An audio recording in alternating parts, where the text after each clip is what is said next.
दोपहर की चिलचिलाती धूप थी। आसमान से जैसे आग बरस रही थी। शहर की बड़ी बड़ी कांच की इमारतों के सामने सड़क किनारे धूल उड़ रही थी। उन ठंडी वातानुकूलित इमारतों के अंदर और बाहर की दुनिया में जमीन आसमान का फर्क था।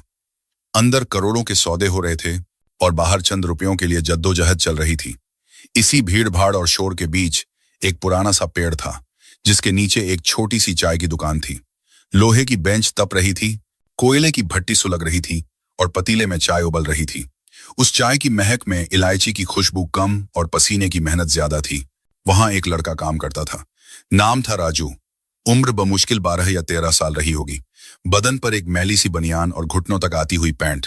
उसके पैर नंगे थे, जो सड़क की तपती डामर पर भी ऐसे जम जाते थे जैसे उसे गर्मी का एहसास ही ना हो। उसके हाथ चाय के गिलास धोने में और ग्राहकों को साहब जी बोलने में व्यस्त रहते थे। लेकिन उसकी आंखों में कुछ अलग था। वो आंखें सिर्फ ग्राहकों को नहीं देखती थीं, वो उन लोगों के हाथों में थमे फोनों और लैपटॉप की स्क्रीनों को ऐसे घूरती थी जैसे कोई भूखा इंसान रोटी को देखता है। उस दिन चाय की दुकान पर हमेशा से ज्यादा भीड़ थी, लेकिन माहौल में एक अजीब सा तनाव था। एक आदमी, जिसका नाम विक्रम था, माथे पर शिकन लिए बैठा था। विक्रम एक बड़ी सॉफ्टवेयर कंपनी में इंजीनियर था। सूट बूट पहना हुआ, गले में टाई, लेकिन चेहरे पर हवाइयां उड़ रही थी। उसने अपना महंगा लैपटॉप चाय की उस टूटी हुई बेंच पर रखा हुआ था और पागलों की तरह कीबोर्ड पर उंगलियां चला रहा था। पसीने की बूंदें उसके माथे से टपक कर कीबोर्ड पर गिर रही थीं। वह बार बार स्क्रीन को देखता, फिर अपने बालों को नोचता और फिर गुस्से में कुछ बड़बड़ाता। राजू, जो अभी अभी दूसरे ग्राहकों को चाय देकर लौटा था, विक्रम के पास आया। उसने अपनी आदत के अनुसार कांच का गिलास मेज पर रखा और बड़ी ही विनम्रता से बोला, साहब, कड़क चाय। विक्रम ने उसकी तरफ देखा भी नहीं। उसका पूरा ध्यान उस स्क्रीन पर था जिस पर लाल रंग के अक्षरों में कुछ लिखा आ रहा था। विक्रम के लिए यह सिर्फ एक कोड नहीं था, यह उसकी नौकरी का सवाल था। आज शाम तक अगर यह प्रोजेक्ट पूरा नहीं हुआ तो उसकी नौकरी जा सकती थी। घर पर बीमार मां थी और सर पर कर्ज का बोझ। वह अंदर ही अंदर घुट रहा था। उसने गुस्से में हाथ हिलाया, रख दे वहीं, और शोर मत कर, दिमाग खराब है मेरा। राजू ने चुपचाप चाय रख दी, लेकिन वह वहां से गया नहीं। वह वहीं खड़ा होकर विक्रम की स्क्रीन को देखने लगा। आमतौर पर कोई भी बच्चा रंग बिरंगी तस्वीरें या वीडियो देखकर आकर्षित होता, लेकिन राजू उन काली स्क्रीन पर लिखी सफेद और नीली लाइनों को देख रहा था। उसके लिए वे लाइनें किसी जादुई मंत्र से कम नहीं थीं। वह पिछले 2 सालों से इस चाय की दुकान पर काम कर रहा था। यहां आने वाले सैकड़ों इंजीनियरों को उसने काम करते देखा था। कभी कभी जब दुकान खाली होती तो वह रद्दी में फेंकी गई किताबों को उठाकर उनमें बने चित्रों को समझने की कोशिश करता। उसने कभी स्कूल का मुंह नहीं देखा था, लेकिन उसका दिमाग किसी स्पंज की तरह था, जो भी देखता सोख लेता। विक्रम फिर से झुंझलाया। उसने एक बार फिर रन का बटन दबाया, लेकिन नतीजा वही रहा। स्क्रीन पर फिर से वही लाल रंग की चेतावनी आ गई। विक्रम ने हताशा में मेज पर मुक्का मारा। लानत है, आखिर गलती कहां है? सब कुछ तो सही लिखा है। उसकी आवाज में रुलाई थी। वह जानता था कि अगर अगले 1 घंटे में यह ठीक नहीं हुआ तो उसका मैनेजर उसे नौकरी से निकाल देगा। राजू, जो अब तक बुद्ध बनकर खड़ा था, उससे रहा नहीं गया। उसने अपनी मैली उंगली उठाई और स्क्रीन के एक कोने की तरफ इशारा करते हुए बहुत ही धीमी और डरी हुई आवाज में बोला, साहब, वो वहां नीचे। वो बिंदी नहीं लगाई आपने। विक्रम का ध्यान टूटा। उसने झटका खाकर राजू की तरफ देखा। एक पल के लिए उसे अपनी आंखों पर विश्वास नहीं हुआ। एक चाय बेचने वाला, गंदे कपड़ों में लिपटा हुआ सड़क का एक मामूली सा छोकरा उसे एक पढ़े लिखे इंजीनियर को काम सिखा रहा है। विक्रम का गुस्सा 7वें आसमान पर पहुंच गया।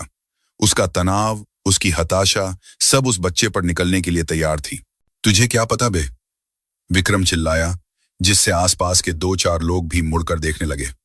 जा, अपना काम कर। चाय बेचनी है तो बेच, यहां चौधरी मत बन। पढ़ाई लिखाई का पा भी पता है तुझे? चला है मुझे सिखाने। भाग यहां से। राजू सहम गया। वह 2 कदम पीछे हट गया। उसने अपनी नजरें झुका लीं। उसे लगा कि उसने बहुत बड़ी गलती कर दी है। बड़े साहब लोगों के बीच में बोलना ही नहीं चाहिए था। वह अपना ट्रे उठाने लगा, लेकिन उसकी आंखें अभी भी उस स्क्रीन पर अटकी थीं। उसे पूरा यकीन था कि गलती वही है। उसने अनगिनत बार दूसरे साहब लोगों को बातें करते सुना था। उसने रद्दी के कागजों में वैसे ही कोड देखे थे। उसका दिल कह रहा था कि वह सही है। विक्रम ने फिर से सिर पकड़ लिया। उसने पानी की बोतल उठाई और एक घूंट पिया। उसका हाथ कांप रहा था। उसने फिर से कोड को ऊपर से नीचे तक चेक करना शुरू किया। 10 मिनट बीत गए। धूप और तेज हो गई। विक्रम की आंखों के आगे अंधेरा छाने लगा था। उसे अपनी माम का चेहरा याद आने लगा। अगर नौकरी गई तो इलाज कैसे होगा? वह लगभग रोने ही वाला था। तभी राजू फिर से थोड़ी हिम्मत जुटाकर थोड़ा करीब आया। उसे पता था कि उसे डांट पड़ेगी, शायद मार भी पड़े, लेकिन उससे किसी की परेशानी देखी नहीं जा रही थी। उसने बहुत ही अदब से हाथ जोड़कर कहा, साहब जी, गलती माफ करना। मैं अनपढ़ हूं, मुझे कुछ नहीं आता, लेकिन मैं रोज देखता हूं साहब लोगों को। उस दिन वो चश्मे वाले साहब भी यही कर रहे थे। वो लाइन के आखिर में वो जो टेढ़ा वाला निशान होता है ना, वो बंद नहीं किया आपने। बस एक बार देख लो साहब, अगर गलत हुआ तो कान पकड़कर निकाल देना।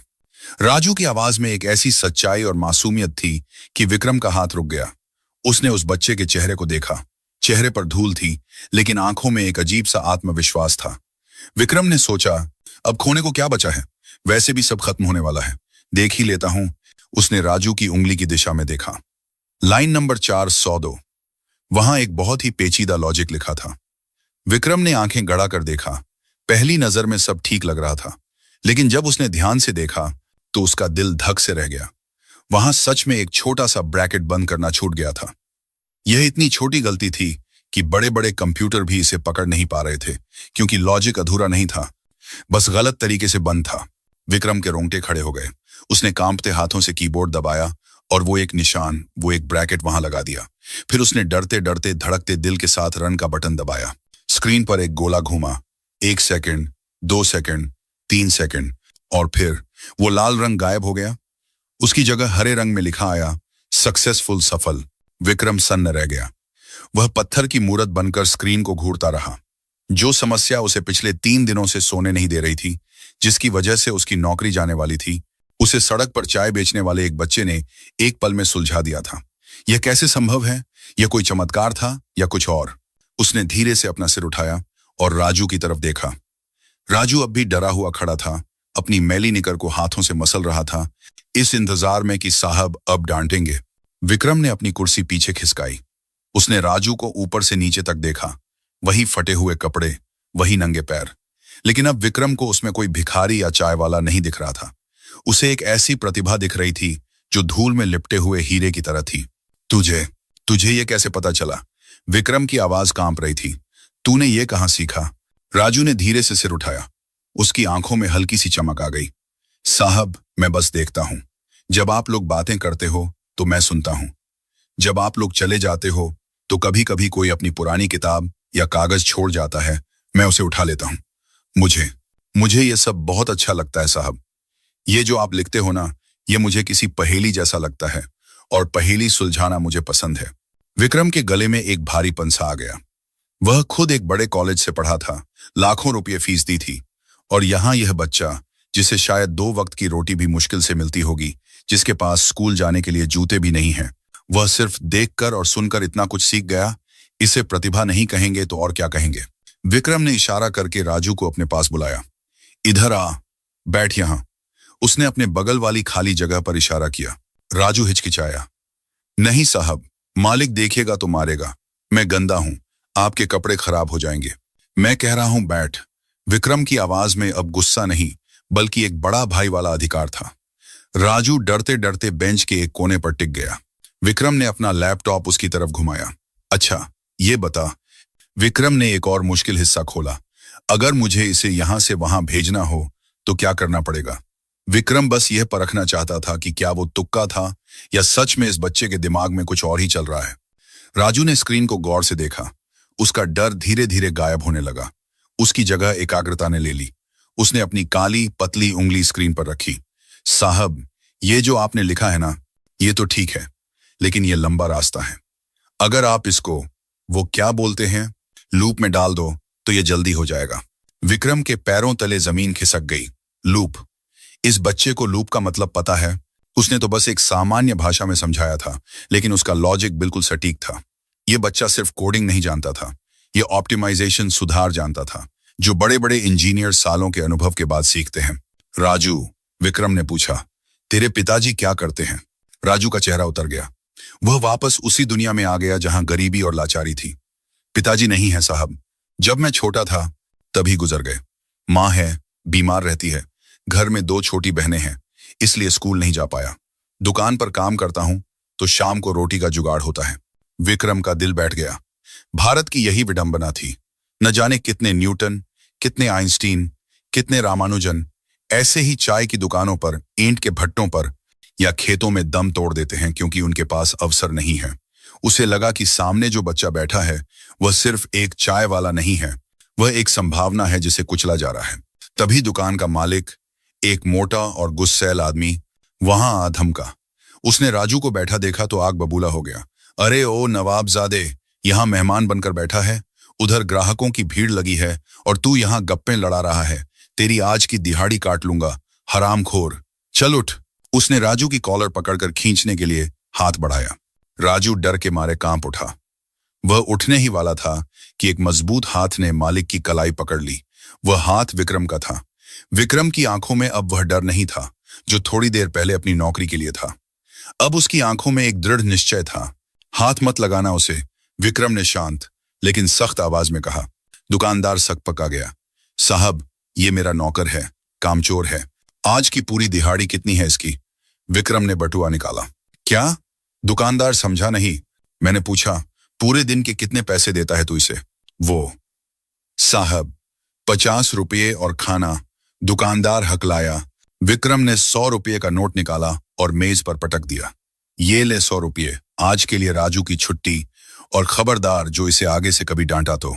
राजू और दुकानदार दोनों हैरान होकर विक्रम को देखने लगे। विक्रम ने अपना लैपटॉप बैग में डाला और राजू की तरफ देखा। चल राजू। कहाँ साहब? राजू की आवाज नहीं निकल रही थी। वहां जहां तेरी असली जगह है। विक्रम ने उस बड़ी कांच की इमारत की तरफ इशारा किया जिसके अंदर जाने का सपना राजू रोज देखता था, लेकिन कभी चौखट पार करने की हिम्मत नहीं कर पाया था। आज मैं तुझे दिखाऊंगा कि वो मशीनें अंदर से कैसी दिखती हैं, और आज तू मुझे सिखाएगा कि तूने और क्या क्या सीखा है। राजू को लगा जैसे वह कोई सपना देख रहा है। क्या सच में? क्या वह उस बड़े दरवाजे के अंदर जा पाएगा? उसने अपनी मैली शर्ट को झाड़ा। उसे शर्म आ रही थी। साहब, मेरे कपड़े मैले हैं तो क्या हुआ? विक्रम ने उसके कंधे पर हाथ रखा। तेरा दिमाग तो हम सबसे ज्यादा साफ है, चल। उस दिन सड़क किनारे खड़ा वह पेड़ गवाह था कि कैसे एक किस्मत बदल रही थी। लेकिन यह कहानी का अंत नहीं था, यह तो बस शुरुआत थी। असली इम्तिहान तो अब शुरू होने वाला था, क्योंकि हुनर होना एक बात है और उस हुनर को दुनिया के सामने साबित करना दूसरी बात। और जिस दुनिया में लोग कपड़ों से औकात आंकते हैं, वहां राजू जैसे बच्चे के लिए रास्ता आसान नहीं होने वाला था। विक्रम राजू को लेकर गेट की तरफ बढ़ा। गार्ड ने उन्हें रोक दिया। सर, आप जा सकते हैं, लेकिन ये बच्चा अंदर नहीं जा सकता, ये अलाउड नहीं है। गार्ड की बात सुनकर विक्रम की आंखों में एक पल के लिए क्रोध आया, लेकिन उसने खुद को संयम में रखा। उसने अपनी जेब से अपना आईडी कार्ड निकाला और गार्ड के चेहरे के सामने लहराया। मैंने कहा, यह मेरे साथ है। विक्रम की आवाज भारी और ठोस थी। अगर किसी को दिक्कत हो तो कहना विक्रम सर से बात करें। गार्ड सहम गया। वह विक्रम को जानता था, सीनियर इंजीनियर। उसने तुरंत सलूट मारा और रास्ता छोड़ दिया। सॉरी सर, जाइए। राजू ने डरते डरते गेट पार किया। जैसे ही उसने उस कांच के स्वचालित दरवाजे के भीतर कदम रखा, उसे लगा जैसे वह किसी दूसरी दुनिया में आ गया हो। बाहर की चिलचिलाती गर्मी और शोरगुल एक झटके में गायब हो गए। अंदर एक अजीब सी, रूह को ठंडक देने वाली खामोशी थी। एसी की ठंडी हवा ने उसके पसीने से लथपथ शरीर को छू लिया। फर्श इतना चमकदार था कि राजू को उसमें अपना मैला चेहरा दिखाई दे रहा था। उसने अपने पैर पीछे खींच लिए। उसके काले, धूल भरे नंगे पैर उस सफेद संगमरमर पर दाग लगा रहे थे। साहब, फर्श गंदा हो रहा है, राजू फुसफुसाया। उसे लगा जैसे वह कोई अपराध कर रहा है। विक्रम ने पीछे मुड़कर देखा, फिर मुस्कुराया। फर्श साफ करने के लिए लोग हैं राजू, लेकिन दिमाग साफ करने के लिए बहुत कम लोग मिलते हैं। तू बस मेरे पीछे चल। वे लिफ्ट में चढ़े। राजू ने आज तक लिफ्ट सिर्फ बाहर से देखी थी। जब लिफ्ट ऊपर जाने लगी और पेट में अजीब सी गुदगुदी हुई, तो उसने घबराहट में विक्रम की कमीज का कोना पकड़ लिया। विक्रम ने उसे नहीं झिड़की। उसने बस उसके कंधे पर हाथ रखा, जैसे कह रहा हो, डर मत, मैं हूं। तीसरी मंजिल। लिफ्ट का दरवाजा खुला। सामने एक बड़ा सा हॉल था। सैकड़ों कंप्यूटर, सैकड़ों लोग। कोई फोन पर बात कर रहा था, कोई कॉफी पी रहा था, कोई टाइपिंग कर रहा था। जैसे ही विक्रम और राजू ने ऑफिस में कदम रखा, एक एक करके सबके सिर उनकी तरफ घूमने लगे। सन्नाटा छा गया। सूट बूट पहने, अंग्रेजी बोलने वाले उन लोगों के बीच एक गंदे बनियान और फटी निकर वाला बच्चा किसी एलियन जैसा लग रहा था। कुछ लोग नाक भौं से कोड़ने लगे, कुछ आपस में फुसफुसाने लगे और कुछ तो अपनी हंसी भी नहीं रोक पाए। विक्रम के बगल वाले क्यूबिकल में बैठने वाला सुरेश, जो अक्सर विक्रम से जलता था, जोर से हंसा। अरे विक्रम, ये क्या है भाई? अब कोडिंग के लिए मजदूर लाने पड़े क्या? या ऑफिस में चाय की सर्विस शुरू कर दी तूने? पूरे ऑफिस में हंसी गूंज उठी। राजू का चेहरा शर्म से लाल हो गया। वह विक्रम के पीछे छिपने की कोशिश करने लगा। उसे लगा कि वह यहां आकर बहुत बड़ी गलती कर बैठा है। उसकी जगह वही सड़क, वही तपती धूप और वही चाय की केतली थी। ये बड़े लोग उसे कभी नहीं अपनाएंगे। विक्रम ने सुरेश की बात का जवाब नहीं दिया। वह सीधा अपनी डेस्क पर गया और एक खाली कुर्सी खींचकर राजू को इशारा किया, बैठ। इससे पहले कि राजू बैठ पाता, केबिन का दरवाजा खुला। मैनेजर मिस्टर खन्ना बाहर निकले। खन्ना एक सख्त मिजाज के आदमी थे, जिनके लिए डेडलाइन भगवान थी और गलती गुनाह। उनका चेहरा गुस्से से तमतमाया हुआ था। विक्रम, खन्ना की आवाज पूरे ऑफिस में गूंजी। दोपहर के 3 बज चुके हैं। क्लाइंट का फोन आ चुका है। अगर वो बग अगले आधे घंटे में फिक्स नहीं हुआ तो हम ये प्रोजेक्ट खो देंगे। और तुम यहाँ क्या तमाशा कर रहे हो? उनकी नजर राजू पर पड़ी। और ये भिखारी बच्चा यहाँ ऑफिस के अंदर कैसे आया? सिक्योरिटी कहाँ है? राजू कांपने लगा। उसे लगा अब पुलिस आएगी और उसे पकड़ ले जाएगी। विक्रम अपनी जगह से खड़ा हुआ। उसकी आंखों में एक अजीब सी शांति थी। सर, बग फिक्स हो गया है। खन्ना, जो चिल्लाने ही वाले थे, एकदम चुप हो गए। क्या? कैसे? अभी 1 घंटे पहले तो तुम कह रहे थे कि तुम्हें समझ नहीं आ रहा। मैंने नहीं किया सर। विक्रम ने राजू के कंधे पर हाथ रखा। इसने किया है। खन्ना ने अपनी चश्मा ठीक किया और राजू को घूर कर देखा। मजाक करने का वक्त नहीं है विक्रम। ये सड़क का बच्चा, ये कोडिंग ठीक करेगा जिसका शायद नाम लिखना भी नहीं आता होगा। सर, कभी कभी समाधान वहां से आता है जहां हम देखना भूल जाते हैं, विक्रम ने कहा। एक बार, बस एक बार इसका लॉजिक देखिए। विक्रम ने अपना लैपटॉप खन्ना की तरफ घुमाया। स्क्रीन पर वही कोड था जिसे राजू ने सुधरवाया था। खन्ना ने स्क्रीन की तरफ देखा, पहले लापरवाही से, फिर ध्यान से, और फिर उनकी आंखें फैल गईं। कोड सिर्फ ठीक नहीं हुआ था, वह पहले से ज्यादा तेज, ज्यादा सटीक और ज्यादा छोटा हो गया था। यह किसी अनुभवी सीनियर डेवलपर का काम लग रहा था। खन्ना ने स्क्रॉल किया, फिर स्क्रॉल किया, कहीं कोई गलती नहीं। लॉजिक इतना साफ था जैसे पानी। खन्ना ने धीरे से विक्रम की तरफ देखा, फिर राजू की तरफ। ये तूने किया? राजू ने कोई जवाब नहीं दिया। वह बस सिर झुकाए खड़ा रहा। मैं तुमसे कुछ पूछ रहा हूं बेटे। खन्ना की आवाज अब नरम हो गई थी। ये लूप वाला आइडिया, ये तुम्हारे दिमाग में कैसे आया? राजू ने डरते डरते नजरें उठाईं। सामने इतने सारे बड़े लोग उसे देख रहे थे। उसे लगा उसे सच बोलना चाहिए। साहब जी, राजू की आवाज कांप रही थी। हमारे गांव में जब हम रस्सी बुनते हैं ना, तो अगर सीधा बुनेंगे तो बहुत धागा लगता है और वक्त भी। लेकिन अगर उसे गोल घुमाकर, गांठ लगाकर बुने तो रस्सी मजबूत भी बनती है और धागा भी कम लगता है। मैंने बस वही सोचा, ये जो आपके नंबर हैं, ये धागे ही तो हैं। इन्हें सीधा दौड़ाने से अच्छा है गोल घुमा दो, काम जल्दी हो जाएगा। पूरे ऑफिस में सुई गिरने जैसी शांति थी। रस्सी बुनने का तर्क कोडिंग में, यह सोच किसी किताब से नहीं, जिंदगी के तजुर्बे से आई थी। खन्ना, जो हमेशा अंग्रेजी में बात करते थे, हिंदी में बोले, क्या नाम है तेरा? राजू। साहब, स्कूल जाता है? राजू ने ना में सिर हिलाया। उसकी आंखों में एक दर्द उभर आया। क्यों? खन्ना ने पूछा। इतना तेज दिमाग है, स्कूल क्यों नहीं जाता? राजू की आंखों में आंसू भर आए। उसने अपनी मैली बनियान के कोने को मुट्ठी में भींच लिया। साहब, पिताजी मुनीम थे, गांव के सेठ के यहाँ हिसाब लिखते थे। वो मुझे गणित सिखाते थे। कहते थे, राजू, नंबर कभी झूठ नहीं बोलते। इंसान धोखा दे सकता है पर गणित कभी धोखा नहीं देता। हम बहुत खुश थे साहब। लेकिन फिर राजू की आवाज भर्रा गई। सब लोग सांस रोके सुन रहे थे। सुरेश, जो मजाक उड़ा रहा था, अब शर्मिंदा होकर सिर झुकाए खड़ा था। फिर पिताजी को टीबी हो गया साहब, राजू ने आंसू पोंछे बिना कहा। दवा के पैसे नहीं थे, सेठ ने मदद नहीं की, हिसाब में हेरा फेरी का इल्जाम लगाकर नौकरी से निकाल दिया। पिताजी बिना इलाज के चले गए। मां भी बीमार पड़ गई। घर में खाने को नहीं था तो मैं शहर आ गया। सोचा था पैसे कमाकर मां का इलाज कराऊंगा और फिर स्कूल जाऊंगा। लेकिन चाय बेचते बेचते 2 साल हो गए। स्कूल का रास्ता तो भूल ही गया साहब। बस आप लोगों के फेंके हुए कागजों में ही अपने पिताजी को ढूंढता रहता हूं। राजू की बात खत्म हुई तो वहां खड़े कई लोगों की आंखें नम थीं।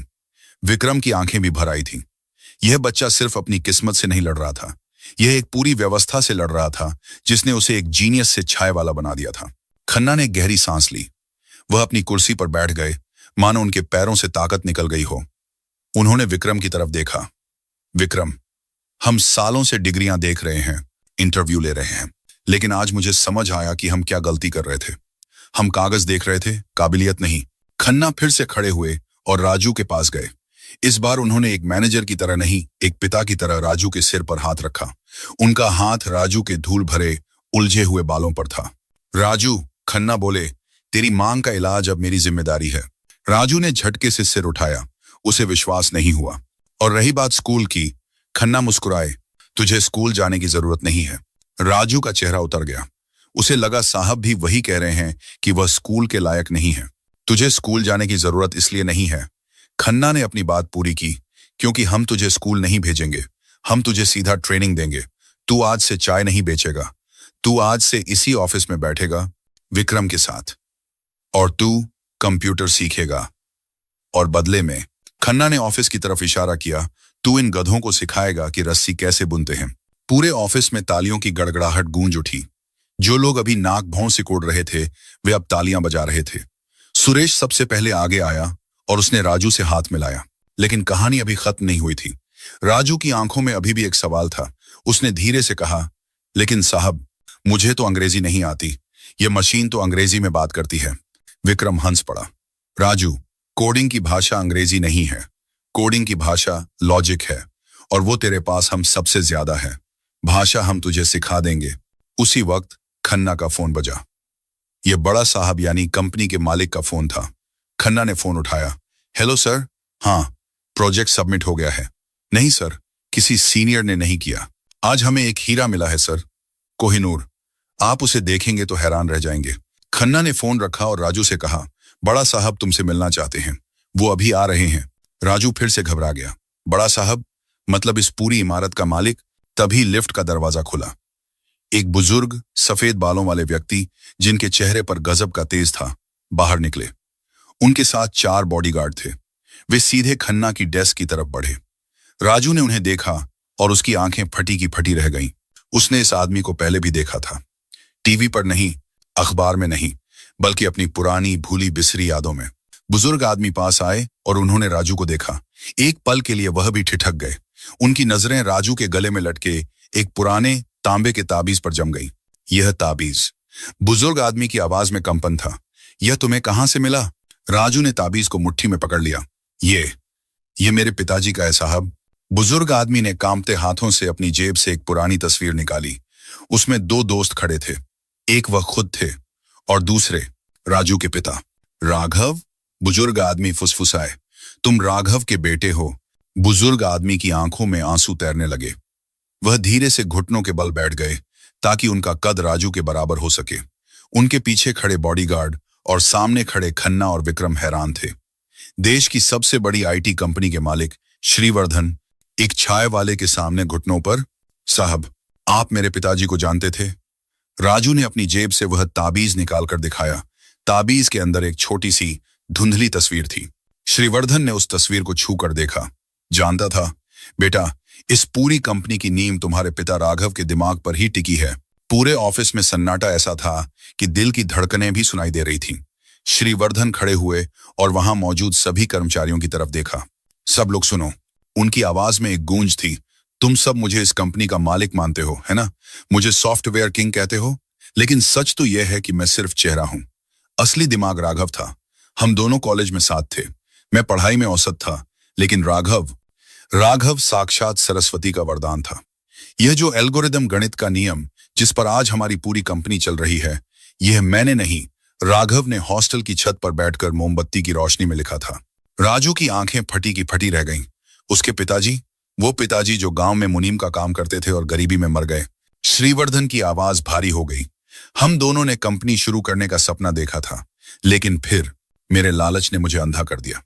जब पहली बड़ी डील मिलने वाली थी तो निवेशकों ने कहा कि उन्हें एक सूट बूट वाला अंग्रेजी बोलने वाला चेहरा चाहिए। राघव गांव का सीधा सादा आदमी था। मैंने उसे पीछे कर दिया। उसे लगा कि वह मेरे रास्ते का कांटा बन रहा है। इसीलिए एक रात वह बिना बताए चला गया। अपना सारा काम, अपनी सारी मेहनत मेरे नाम करके गायब हो गया। श्रीवर्धन ने राजू के दोनों कंधे पकड़ लिए। मैं उसे 25 साल से ढूंढ रहा हूं। जब मुझे पता चला कि उसकी मृत्यु हो गई, उनका गला रुंध गया। मुझे लगा कि मैं अब कभी अपना पाप नहीं धो पाऊंगा, लेकिन आज आज भगवान ने तुम्हें मेरे पास भेजा है। राजू के गालों पर आंसू बह रहे थे। उसे आज समझ आया कि क्यों उसके पिता उसे कहते थे कि नंबर कभी धोखा नहीं देते। वे जानते थे कि एक दिन यही नंबर उनके बेटे को उसका हक दिलाएंगे। श्रीवर्धन ने खन्ना की तरफ देखा। खन्ना, वकील को बुलाओ, अभी इसी वक्त। जी सर। लेकिन खन्ना हक्का बक्का थे। मुझे अपनी वसीयत बदलनी है, श्रीवर्धन ने ऐलान किया। इस कंपनी के 50% शेयर, यानी मेरा आधा हिस्सा, आज और अभी से राघव के बेटे राजू के नाम होगा। ऑफिस में भूचाल आ गया। 50%, ये हजारों करोड़ रुपए थे। विक्रम, सुरेश, खन्ना, सबकी आंखें बाहर आने को थी। एक चाय वाला पल भर में अरबपति बन गया था, लेकिन राजू ने जो किया उसने सबको और भी ज्यादा चौंका दिया। राजू ने धीरे से श्रीवर्धन के हाथ को अपने कंधे से हटाया। उसने अपने आंसू पोंछे और बहुत ही शांत स्वर में बोला, माफ करना बड़े साहब, मुझे आपके पैसे नहीं चाहिए। श्रीवर्धन चौंक गए। क्या बेटा, तुम समझ नहीं रहे हो? यह तुम्हारा हक है, यह तुम्हारे पिता की मेहनत है। पिताजी ने कहा था। राजू ने याद करते हुए कहा, मेहनत का फल मीठा होता है, लेकिन उधार का फल भारी होता है। अगर मैं यह पैसे ले लूंगा तो मैं फिर वही बन जाऊंगा जो लोग मेरे बारे में सोचते हैं कि मेरी किस्मत अच्छी थी। लेकिन मुझे किस्मत नहीं चाहिए साहब, मुझे अवसर चाहिए। राजू ने विक्रम की तरफ देखा। विक्रम भैया ने मुझे आज एक मौका दिया तो मैंने अपनी काबिलियत साबित की। मुझे बस वो मौका चाहिए। मुझे पढ़ना है, मुझे सीखना है, और फिर जब मैं लायक बन जाऊंगा तब मैं अपनी कंपनी खुद बनाऊंगा। श्रीवर्धन एक पल के लिए राजू को देखते रहे। फिर उनके चेहरे पर एक ऐसी मुस्कान आई जो सालों से नहीं देखी गई थी। बिल्कुल अपने बाप पर गया है, वही जिद्दी, वही स्वाभिमानी। श्रीवर्धन ने राजू के सामने हाथ जोड़ ली। ठीक है, पैसे मत लो, लेकिन मेरी एक बात माननी होगी। तुम्हारी मां का इलाज और तुम्हारी बहनों की पढ़ाई, इसका खर्च यह कंपनी उठाएगी। यह खैरात नहीं है, यह रॉयल्टी है उस काम की जो तुम्हारे पिता ने किया था। मंजूर है? राजू ने कुछ सोचा, फिर विक्रम की तरफ देखा। विक्रम ने मुस्कुराते हुए सिर हिलाया। राजू ने श्रीवर्धन के पैर छुए। मंजूर है साहब। दृश्य बदलता है। 10 साल बाद वही ऑफिस, लेकिन अब सब कुछ और भी आधुनिक हो गया है। एक बड़े कॉन्फ्रेंस हॉल में देश विदेश के पत्रकार बैठे हैं। मंच पर विक्रम खड़ा है, जिसके बाल अब थोड़े सफेद हो चुके हैं। देवियों और सज्जनों, विक्रम माइक पर बोलता है, आज हम भारत की सबसे क्रांतिकारी AI तकनीक लॉन्च करने जा रहे हैं, और इसे बनाने वाले को परिचय की जरूरत नहीं है। प्लीज वेलकम हमारे CEO राजू राघव। तालियों की गड़गड़ाहट के बीच एक नौजवान मंच पर आता है। सुगठित शरीर, आत्मविश्वास से भरी चाल, चेहरे पर तेज। यह राजू है। उसने अब सूट पहना है, लेकिन उसके गले में अभी भी वही पुराना तांबे का ताबीज है। राजू माइक संभालता है। वह भीड़ को देखता है, कैमरों को देखता है, फिर वह अपनी जेब से एक पुरानी जली हुई रद्दी कागज का टुकड़ा निकालता है। 10 साल पहले। राजू की आवाज गूंजती है। मैं एक चाय की दुकान पर जूठे गिलास धोता था। लोग मुझे छोटू कहकर बुलाते थे। आज दुनिया मुझे सर कहती है, लेकिन फर्क मेरे कपड़ों में नहीं आया है, फर्क नजरिए में आया है। वह कागज के टुकड़े को हवा में लहराता है। यह वो कोड है जिसे मैंने उस दिन सुधारा था। यह मुझे याद दिलाता है कि प्रतिभा किसी महल की जागीर नहीं होती। वह किसी भी झुग्गी में, किसी भी गांव में, किसी भी कूड़े के ढेर में मिल सकती है। हमें बस उसे पहचानने वाली आंखें चाहिए। राजू ने मुस्कुराते हुए अपनी बात खत्म की। आज मेरी कंपनी एक नया प्रोग्राम शुरू कर रही है, प्रोजेक्ट राघव। हम देश के हर गांव, हर गली से ऐसे बच्चों को ढूंढेंगे जिनके पास दिमाग है, लेकिन साधन नहीं। अब कोई भी जीनियस चाय नहीं बेचेगा, वह भविष्य बनाएगा। हॉल तालियों से गूंज उठा। टीवी स्क्रीन पर राजू का चेहरा चमक रहा था, और कहीं दूर एक छोटे से गांव के घर में एक बूढ़ी मां टीवी पर अपने बेटे को देखकर आंसुओं से रो रही थी और दीवार पर टंगी राघव की तस्वीर पर चढ़ी माला जैसे मुस्कुरा रही थी।